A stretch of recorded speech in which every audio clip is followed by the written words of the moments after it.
So, welcome back to the Real Football Show. I'm Ryan Lamb, your host, and today I have another friend with me in David Pollak to talk about, well, Chelsea this time around.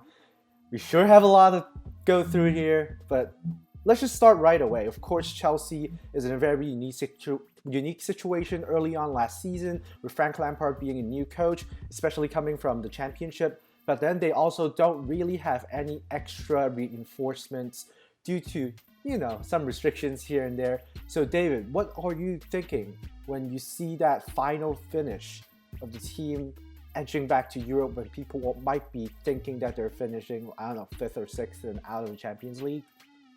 I mean, personally, as a Chelsea fan, I think coming into the season, I think all Chelsea fans really didn't know what kind of expectations to really have for the season because you're bringing in one of the greatest Chelsea legends of all time, and Frank Lampard as your manager. And squad's fairly young. There's a lot of hype around Pulisic, Mason Mount. But like I said, you get in other guys like Tammy Abraham, you don't really know what to expect from this team. Are they going to make a push for top four, if they're going to get middle of the table and whatnot? But I mean, while there were some hiccups here and there, especially in the back and then with Kepa and all that, but I think to finish in the top four with a squad not really having too many expectations, I really don't think Chelsea fans could really have too much they can complain about. Mm-hmm. So let's go quick here. One player that you're impressed with the past season, and one player that you're kind of disappointed with, and I'm pretty sure I know the answer to the second one. I mean, well, obviously it might be a little biased here, obviously, because we're American, but I mean, I think Pulisic really kind of killed it last season. With a high transfer fee like he had, I think a lot of people were curious to see how he was going to perform on the biggest stage. I mean, he was always great for Dortmund, but the Premier League is always considered like the best league in the world. So a lot of fans are curious to see how he would perform, and he really stepped up to that challenge and was really clutch for Chelsea. And then when he went injured, really kind of showed how much they lacked his quality in the attack. So. And then one guy, I guess you can say that was really disappointing. You could really pick multiple people, but I'm going to go out. Obviously, you got to say Kepa. I mean, like, it was just game in and game out for Chelsea. It was just, I mean, yeah, he was poor too, and you could put some of the blame on his back four in front of him. I mean, your goalie should always be your last line of defense, but there was times where it just looked like there was no effort, especially in a lot of free kicks. I mean, there was a lot of quality free kicks, but I mean, as a goalie, you got to have an instinct to at least try to at least make an attempt on a play. Like there's times he would just stand there like he was like his feet were in cement and just wouldn't make a play on the ball. So, I mean, if Chelsea wants to be a contender this upcoming Premier League season, Kepa needs to be better in goal for them. Mm-hmm. So, I mean, the big part of this is transfers. Let's talk about some of the less significant parts. Maybe you got Pasalic officially gone to Atalanta, which is a good sign. He has been very good with them. Maratas officially gone, and Pedro and also Willian are gone. Willian might be something that we could contend on maybe a little bit later on, talking about the abundance of the squad, but also the youth. But then you gotta have to talk about the big six signings that Chelsea made, just purely from a positional standpoint. Malang Sarr and Thiago Silva at center back, then Chilwell at left back, and basically two very, very versatile attacking players who could play probably the 10 and maybe on the right and possibly up front, and Kai Havertz and also Hakim Ziyech, and of course a proved goal scorer even in European competition, Timo Werner. So what are your takes on, like, of course, Maria making those big moves in the transfer market, and also like you said, the defense has been suspect and now they've reinforced it. Let's start with like Sarr, Silva, and Chilwell first. I mean, we were talking the other day about Sarr. I'm really curious to see how they try to incorporate him into the squad. I mean, I believe he's only 20 or 21 years old. So I'm not too sure how much playing time he's going to see this year. I mean, I wouldn't be surprised if you see him take the field this year and whatnot. But I'm really curious who Thiago Silva is going to be playing alongside next year, and even what formation they're going to play. Because we've seen at times in the past where Chelsea goes three at the back and they use two wing backs with Alonso plays really well there. But with the addition of Ben Chilwell it really puts into, you really have to put into consideration like what is going to be their final 11 that they feel the most comfortable with putting out there consistently. But Rudiger struggled a lot last year. I think it's, you can argue and say Kurt Zuma was arguably their best center back at times last year. So do they go with a combination of Thiago Silva and Kurt Zuma? Does Rudiger get the nod? And then you have Azpilicueta on the right, who's naturally, I mean, he's played all over the place for Chelsea. He can slide in at center back, and then he plays wing back as well. So I'm really curious to see how these new additions do to the back four. I mean, obviously it was greatly needed. They gave up way too many goals last year. So, I mean, Thiago Silva isn't the youngest center back in the world, but he could bring that stability to the back four that they definitely need this year. Mm-hmm. So let's move to the front line then, because a lot of those, like, we could touch on the midfield a little bit later. Yeah, but then the front line is definitely where Chelsea has the depth with 3 new world-class signings in Ziyech, Havertz, and Werner, like I said, with players like Mason Mount, who has been featuring for a lot under Frank Lampard, one of Lampard's favorite players. And then even if you toss over to Jorginho, which you're kind of iffy on, and they still have young players like Callum Hudson-Odoi, Tammy Abraham, who had 15 goals in Premier League last season. How do you see them lining up? But then also, a lot of problems that could come with a transfer window like that is that you bring in the quality players, but they don't know each other well yet. So what are you looking for, at least maybe in the early goings of the season, the first like 8-10 weeks specifically? I mean, I think the big thing is just being patient. Like you said it, I mean, you can bring all the best players in the world together on a team like that, but if they don't play well together, it doesn't really mean much. I mean, if you take a look at Barcelona, for example, they bring in Antoine Griezmann, and he just doesn't fit their play style over there. So it's going to be curious to see if there's a guy like, say, Timo Werner or Kai Havertz, if one of those two struggle in the system or whatever like that. And it's going to be really interesting to see what Lampard does, because, I mean, we all know he loves Mason Mount.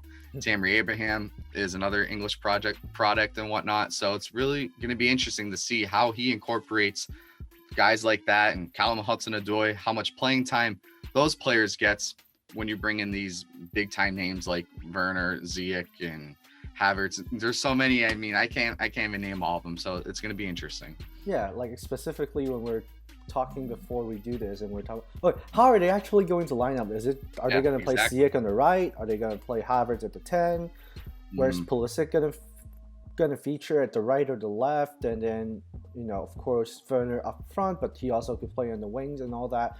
Definitely a blessing to have for Lampard, but also these kind of things could be a blessing in disguise, in my opinion. Like I said, they're going to have to learn to play with each other, and it's not a quick process, especially with a very limited preseason camp, and then now this kind of pointless. I know it's for Euro 2021 qualification, but then the Nations League has disrupted a lot of preparation and even transfer deals that clubs are lining up. So, I mean, just let's look forward here. Lampard is a really young squad. He likes using young players. This has been established. Even when you look at some of the injuries earlier, like in the past season, you see guys like Billy Gilmore, who's 18, featuring a lot. Reece James is taking up a bigger and bigger role, although he's still a little bit shaky on the defensive side. And now with all of those players added, apart from Silva, they're all like in their early 20s. I forgot, like Werner, who's been around seeming like forever with Stuttgart and also RB Leipzig, he's like not even 25 yet, I believe. So like so there's a little bit of overabundance, and then there could be possible confidence issue without a leadership, say like Willian, and with Conte kind of dwindling.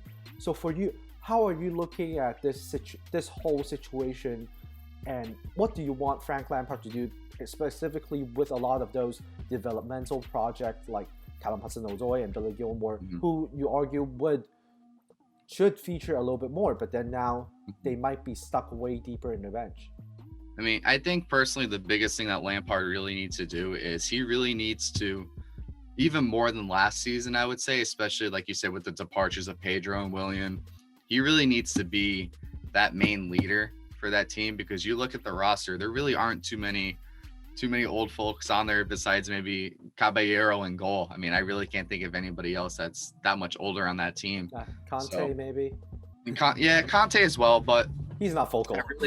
Yeah, but like I was saying, I really think Lampard really needs to step up and be that big role for them, where it's hard to explain, like, because I mean, Lampard's really not that old himself, so he can kind of put himself in his players' shoes more than, say, that an older manager could. I don't know if that really makes sense. I mean, he just left the game not too many years ago, so he's probably still in that mindset of that he could put himself in his players' shoes and whatnot, and really be that go-to person for, like you said, there's a lot of young guys on the squad and whatnot, and there's going to be times, we all know, the player's going to have a couple bad rough stretches, and there's going to be times where they're going to go off and score a ton of goals. Like, for example, you look at a leader last year like Willian. When he's on, he scores everything that he touches, but then when he's off, he'll have these stretches where he just doesn't do anything.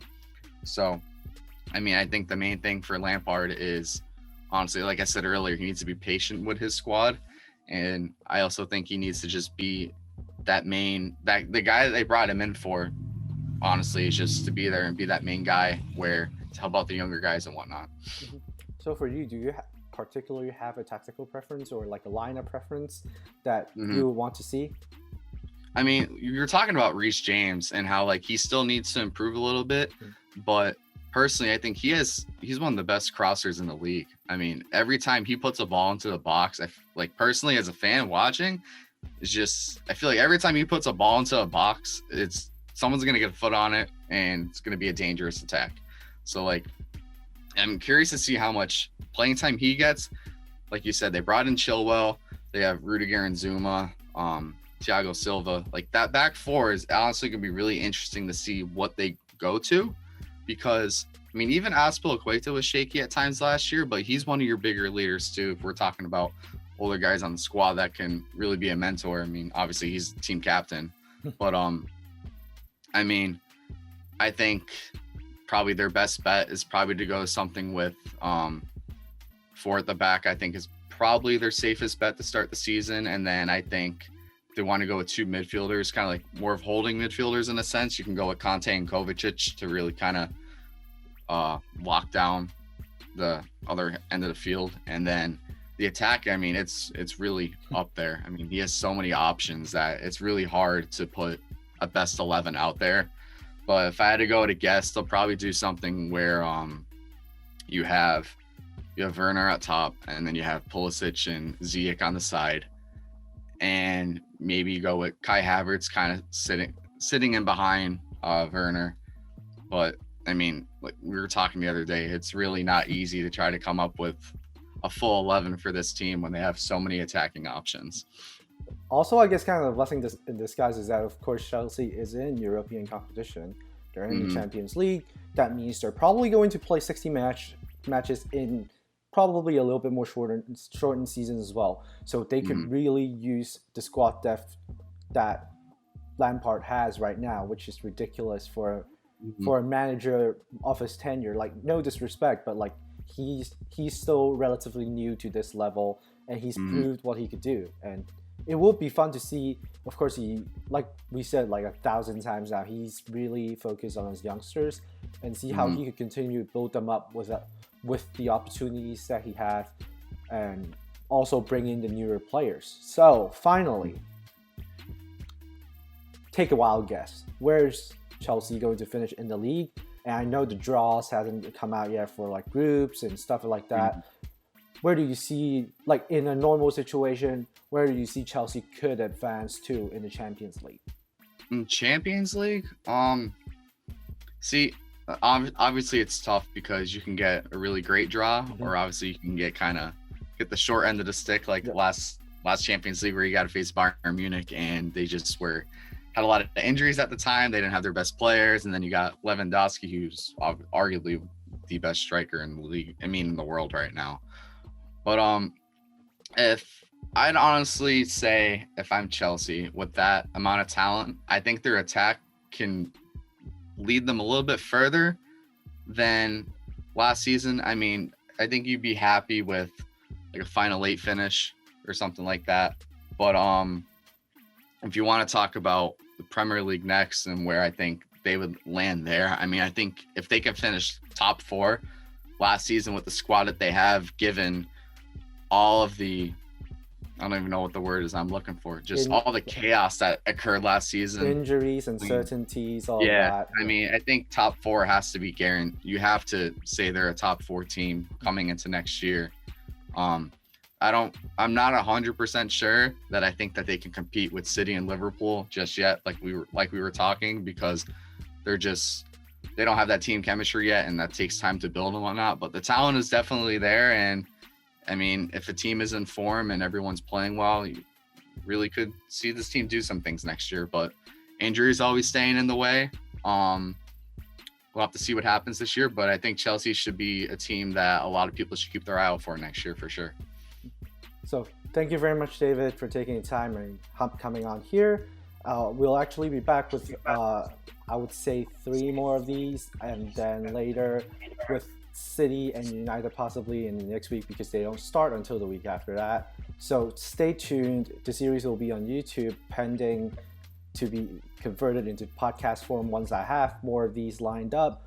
But again, thank you very much, David, for hopping on. It's always good. It's always good chatting soccer with you. Definitely is, for sure. So it's going to be an interesting season this year at the Premier League, and excited for this to kick off fairly shortly. I mean, season's right around the corner, so yeah, it's surprising. I know, it's just been a crazy past few months with obviously everything going on in the world, and season just ended, and I feel like it's starting back up in, like, what is it, next couple of weeks, I believe it starts up. So it'll be interesting to see what happens. Yep. So that's all we have for today. Thank you very much. Yep, no problem. Thank you.